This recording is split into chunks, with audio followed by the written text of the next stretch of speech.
Las luces frías del hospital zumbaban sobre mí, pero el silencio al otro lado del teléfono era mucho más ensordecedor. Llamamos a tus dos padres, cariño, dijo la enfermera con la voz cargada de vacilación. Tu padre contestó, pero dijo que estaban embarcando en un vuelo a Tenerife y que no podían cancelarlo. Minutos después, mi teléfono vibró en mi mano temblorosa. Una notificación apareció en redes sociales. Una foto recién subida por mi hermana, etiquetada con mis padres. Por fin, escapada familiar a las Canarias. Sin estrés, sin dramas. Sabían que me había desplomado en el escenario justo después de recibir mi título. Sabían que una ambulancia me había llevado de urgencia. Y aún así, subieron a ese avión sin mirar atrás. Pero mientras ellos volaban sobre el Atlántico para celebrar sin mí, solo una persona cruzó las puertas de aquel hospital sin aliento. Mi abuela. Y lo que traía consigo en un viejo maletín de cuero desgastado estaba a punto de cambiar a nuestra familia para siempre. Me llamo Daniel Herrera. Tengo 24 años y desde que tengo memoria fui el hijo invisible. Mientras mi hermana pequeña, Valentina, recibía cariño desbordante, regalos caros y elogios interminables por hacer lo mínimo, yo cargaba con el peso del mundo sin derecho a quejarme.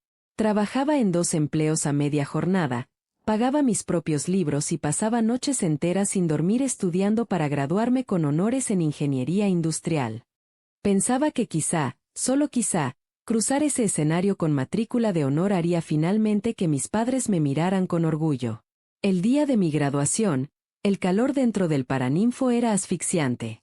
Estaba de pie con mi toga negra, el corazón golpeándome las costillas, esperando que pronunciaran mi nombre. Buscaba entre la multitud las caras de mis padres, pero sus asientos estaban vacíos. Cuando finalmente crucé el escenario para recibir mi diploma, una oleada repentina de mareo me golpeó como un puñetazo físico. El mundo giró. Mi visión se volvió negra y me desplomé delante de miles de personas. Cuando abrí los ojos horas después, el zumbido áspero de las luces del hospital llenaba la habitación. Una enfermera se acercó suavemente a mi cama con el rostro marcado por una compasión profunda. Llamamos a tus padres, cariño, dijo. Tu padre contestó, pero dijo que estaban embarcando hacia Tenerife y que no podían cancelarlo. Antes de que pudiera procesar sus palabras, mi teléfono vibró. Una notificación fresca en redes sociales. Una foto de mis padres y Valentina sonriendo en la puerta de embarque con el pie de foto. Por fin, escapada familiar. Sin estrés, sin dramas. Sabían que me había desplomado. Sabían que una ambulancia me había recogido del suelo. Y subieron a ese avión sin girar la cabeza. La puerta pesada de mi habitación se abrió de golpe y el sonido frenético de pasos apresurados rompió el silencio aplastante. Levanté la vista esperando otro médico, pero en su lugar vi a mi abuela, Rosario. Estaba sin aliento, con el pelo desordenado, apretando un maletín de cuero viejo contra el pecho. En el instante en que sus ojos se encontraron con los míos, la tensión de sus hombros se derrumbó, reemplazada por una expresión de alivio tierno y absoluto. No dijo una palabra al principio. Solo corrió a mi cama, dejó el maletín en el suelo y me envolvió en un abrazo más cálido que cualquier cosa que hubiera sentido en años. Estoy aquí, Daniel, susurró con la voz temblorosa. Estoy aquí, mi niño. Había conducido casi 2 horas seguidas en cuanto se enteró de la noticia. Cuando le conté la llamada con mi padre y le enseñé la publicación en redes sociales desde el aeropuerto, una furia oscura y silenciosa cruzó su rostro. Durante años, la abuela Rosario había observado desde la distancia cómo mis padres me trataban como un accesorio mientras colmaban a Valentina de atención. Pero verlos abandonarme en una sala de urgencias para irse de vacaciones fue la gota que colmó el vaso. Me tomó la mano temblorosa y me miró directamente a los ojos. Escúchame, Daniel. Has pasado toda tu vida rompiéndote la espalda para ganar el amor de personas que solo saben recibir. Se acabó. Nunca más vas a mendigar su aprobación. Me voy a encargar de eso. 2 días después, el hospital me dio el alta con instrucciones estrictas de descanso. Mi cuerpo estaba completamente agotado por años de sobreesfuerzo crónico, deshidratación severa y una arritmia leve provocada por el estrés agudo. Volver a la casa vacía de mis padres no era una opción. Así que la abuela Rosario me llevó directamente a su casa tranquila en las afueras de Toledo. Por primera vez en mi vida, no me despertaba ante una montaña de exigencias ni con la sensación asfixiante de tener que demostrar mi valía. La abuela se aseguraba de que tuviera comidas calientes, silencio y paz absoluta. Decidí desconectar por completo. Puse el teléfono en modo no molestar, ignorando deliberadamente el flujo interminable de fotos glamurosas que mis padres y Valentina subían desde Tenerife. Posaban frente al Teide, cenaban en restaurantes de lujo y vivían como si yo no existiera. Cada foto era un recordatorio del lugar que ocupaba en sus vidas. Pero sorprendentemente, el dolor empezó a desvanecerse, reemplazado por una claridad extraña. En lugar de revolcarme en su ausencia, me concentré en mi recuperación. A medida que mis fuerzas volvían lentamente, empecé a ayudar a la abuela en su casa. Ella comenzó a enseñarme sus archivos personales, escrituras de propiedad y registros familiares que guardaba en su despacho. Mientras pasábamos aquellas tardes tranquilas trabajando juntos, me di cuenta de que la abuela no solo me estaba ayudando a recuperarme físicamente, me estaba preparando en silencio para un cambio enorme que estaba a punto de producirse. 2 semanas después de mi desplome, finalmente decidí desactivar el modo no molestar. En el instante en que mi señal se reconectó, el teléfono estalló en una ráfaga violenta de notificaciones.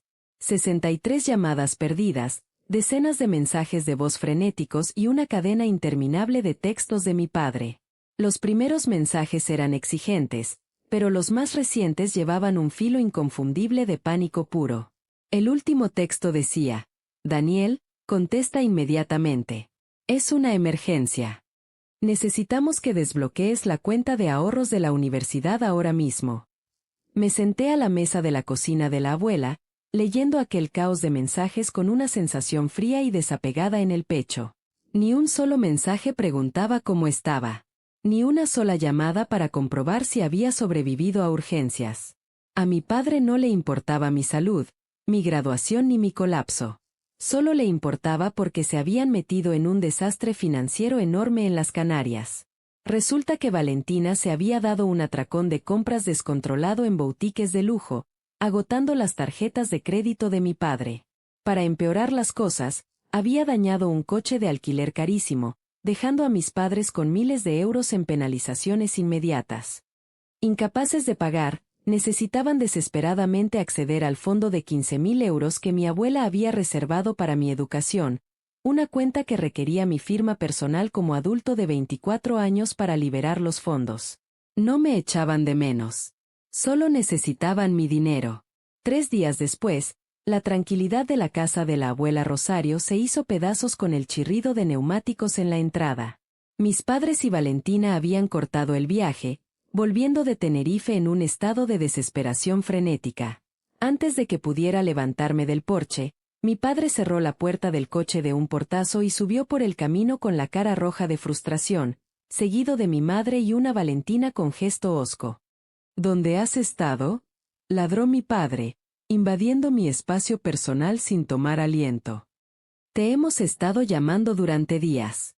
Nos ignoraste mientras estábamos en una isla lidiando con una crisis financiera.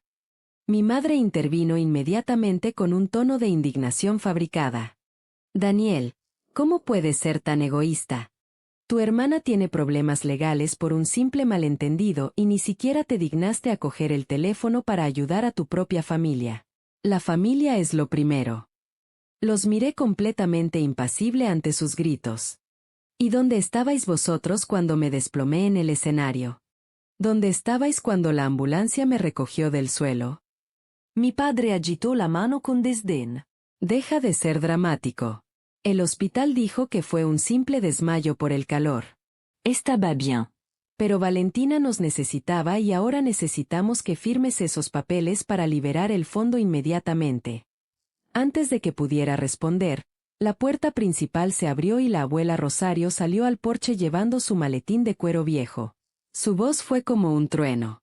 Ya es suficiente, dijo, interponiéndose entre ellos y yo. No vais a hablarle así a mi nieto en mi casa. Nunca más. La abuela Rosario dejó el maletín pesado sobre la mesa de madera del porche con un golpe seco y deliberado. El sonido cortó las protestas furiosas de mi padre, congelando a mis padres en seco. Mi padre abrió la boca para objetar, pero la abuela levantó una sola mano, silenciando todo el porche con una autoridad que no admitía réplica. Lentamente, la abuela abrió los cierres de latón del maletín y levantó la tapa. Sacó un fajo de documentos legales impecables con sello notarial y los extendió sobre la mesa. Habéis pasado 24 años tratando a Daniel como un sirviente mientras tirabais dinero al comportamiento irresponsable de Valentina, dijo la abuela con voz fría y firme. Creíais que erais dueños de todo. La empresa familiar, las tierras, la cartera de inversiones. Pero olvidasteis un detalle crucial. El ceño de mi padre se frunció mientras se inclinaba a mirar los papeles. ¿De qué hablas, mamá? Hace 30 años, cuando tu padre y yo constituimos el holding familiar, incluimos una cláusula, explicó la abuela señalando directamente una sección resaltada en el documento superior. El control de toda la estructura permanecía conmigo hasta mi fallecimiento, con el derecho exclusivo de designar al beneficiario principal en función de la conducta familiar. Mantuve la esperanza de que maduraríais y trataríais a vuestros hijos por igual. Pero cuando abandonasteis a Daniel en urgencias para iros de vacaciones, demostrasteis que no sois aptos. La abuela cogió un bolígrafo y firmó la última línea de la escritura de cesión justo delante de él.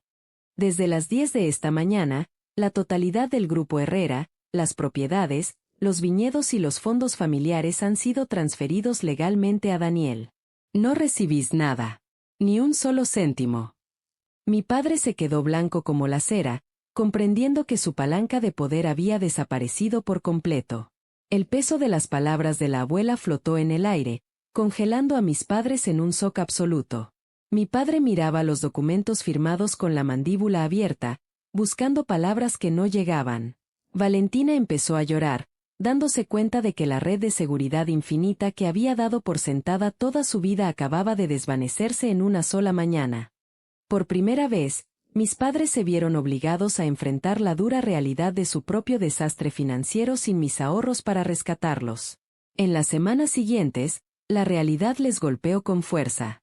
Incapaces de pagar las deudas europeas de Valentina o mantener su estilo de vida, mi padre tuvo que vender su coche de lujo, reducir su vivienda y buscar trabajo extra para gestionar el desastre que habían creado.